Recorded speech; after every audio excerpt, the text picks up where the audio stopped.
Hello, I am Kodili-nye, the son of the wonderful. You're welcome back to another round of street vlogging, and I know a lot of you have been missing me for days, but we are back with a bang, and I do believe that you will enjoy what we are bringing here for you.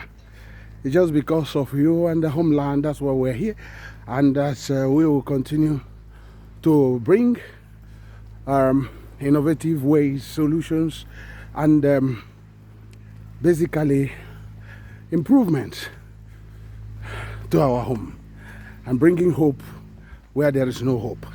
And I must enjoy you to continue to share our videos in spite of the challenges, and I thank you for that. Those who have participated and those that are watching our videos and yet to subscribe, what are you waiting for? Do you want a better homeland?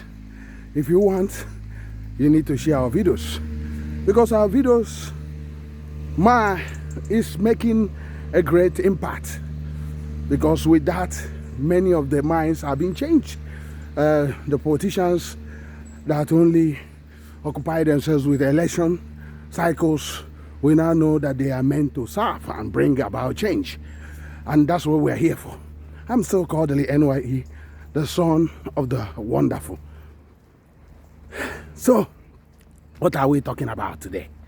Basically, it was some time ago, discussion was ongoing how quickly we can change the economy of Onitsha to be robust and to be more productive, and to create additional millions of jobs, and to draw more people into Onitsha.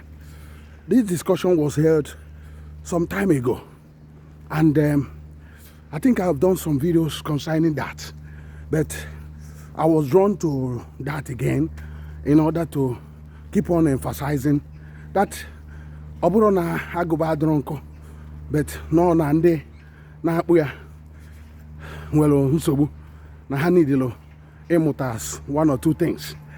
And what are we saying? That it's not that we are not giving opportunities which might not be found many other places. It's just we are unfortunate with the leadership, both on the top and on the ground.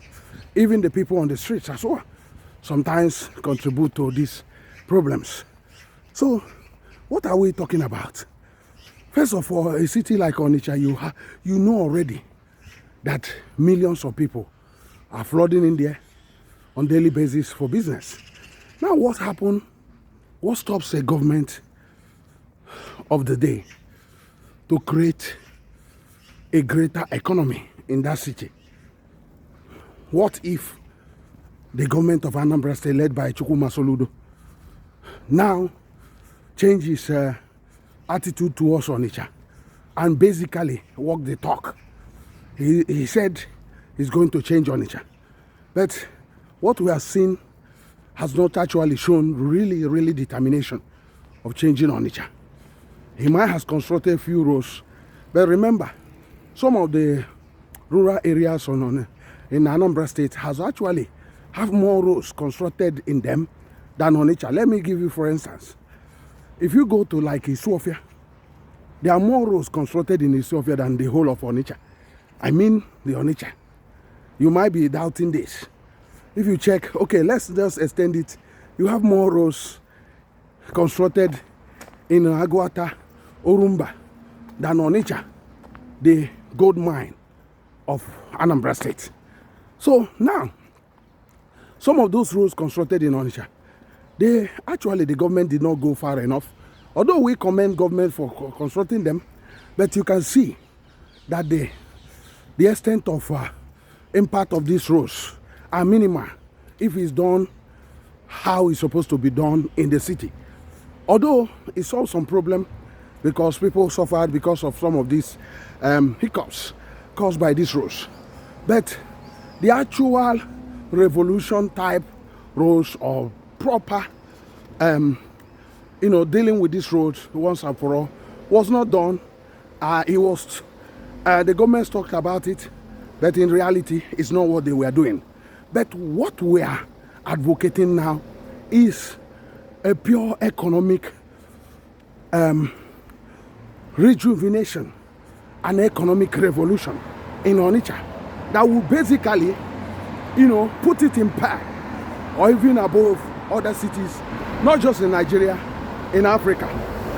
I'm telling you, if it's in other countries and they have like a city like Onitsha, you would have seen the type of level of investment in that city. By now, everywhere in that city will be called the city of light, because everywhere will have been turned around by electricity, by the provision of electricity, be it solar, be it other source of electricity. It would have been turned around, but not in the case of our great city of Onitsha. The government is still dancing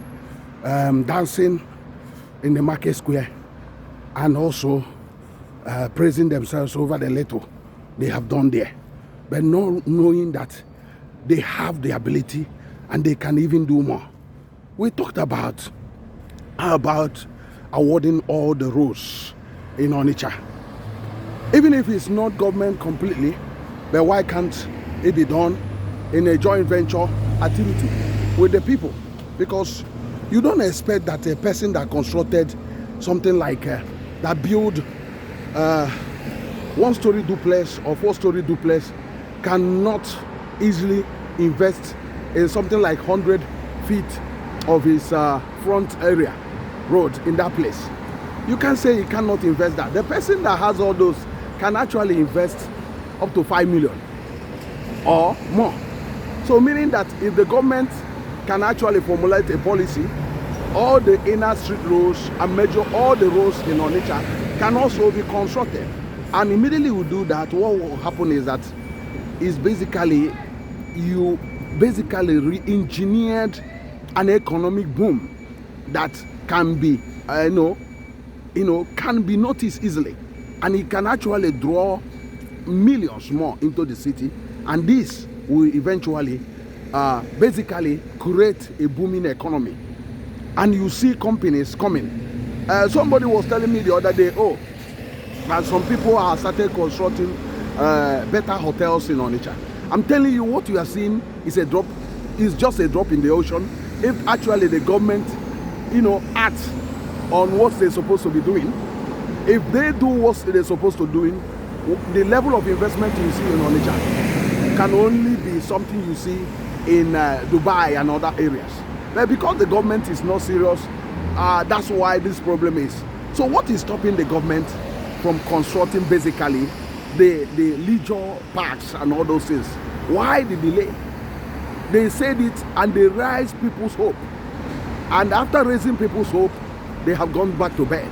And you can see that there's no real plan and determination to do what they were saying. They just say it to, curry favor, political favor, but not really real determination that the time is of essence, that our people need jobs, our people need job facilities.